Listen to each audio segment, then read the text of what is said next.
About hope. This is about realizing that God is still on the throne. This is about realizing that He is still worthy of our worship and realizing that He is still in control. Shane Munn is the campus pastor at Ignite Church in Joplin. He says he's never seen so many new faces at a church service before the one his church held on Sunday. The service was held in a field next to the church. The inside of his church has been turned into a shelter for people misplaced by the storm and a distribution center for much-needed supplies. Munn says it's important to have faith in this time of crisis. Now it's okay to cry. It's okay to do that right now, and just realizing that our hope is in Christ. Our rebuilding, it's in Christ. Our healing, it's in Christ. And really a cry for us to band together, a cry for us to unite and realize that love is there. Take it. Many churches were affected by the tornado, and Munn says the doors of Ignite Church are open to anyone and everyone, even if they are looking for a temporary church. Are steeples still standing? That's Deanna Downey. She's a member of the St. Paul United Methodist Church in Joplin. Her church was right in the middle of the destructive path of the tornado, and all that's left is the frame of the sanctuary and the steeple.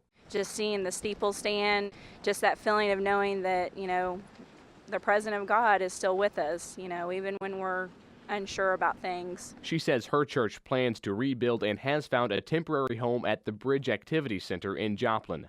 Brandon McMurray, a volunteer from Epic Church in Decatur, Alabama, has spent the past month cleaning up from the destructive storms that ripped through his home state. Devastation is just absolutely, it's identical, total destruction. He says the outpouring of support to the people of Alabama is also similar to what he is seeing in Joplin. You turn around, you see people coming from all over the place. We got people here from Chicago, from Minnesota, and that's the same thing we've seen back home. One volunteer, Trezor Yinyi, is originally from the Congo, but calls Joplin his second home after attending Ozark Christian College 7 years ago.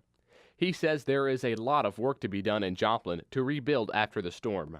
I lived in a city of 10 million people, and there was war there for days, and the destructions was not even half of what you see in Joplin. Yinyi was in Joplin at the time of the tornado, but fortunately his home is still standing and he was not injured.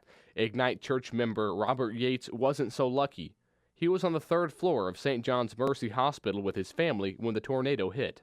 You couldn't see anything because of all the dust and all, but you could feel things hitting you, like chairs, equipment.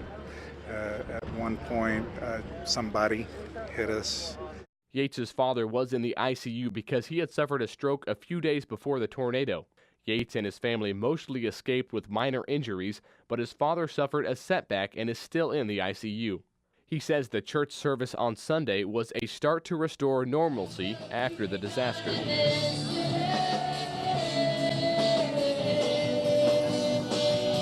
Munn says it's important that Joplin comes together as a community through this tragedy. We want people to realize that nothing we have is guaranteed. We all sat in church last Sunday. I actually preached last Sunday and had no clue the magnitude of what was about to happen in less than 6 hours.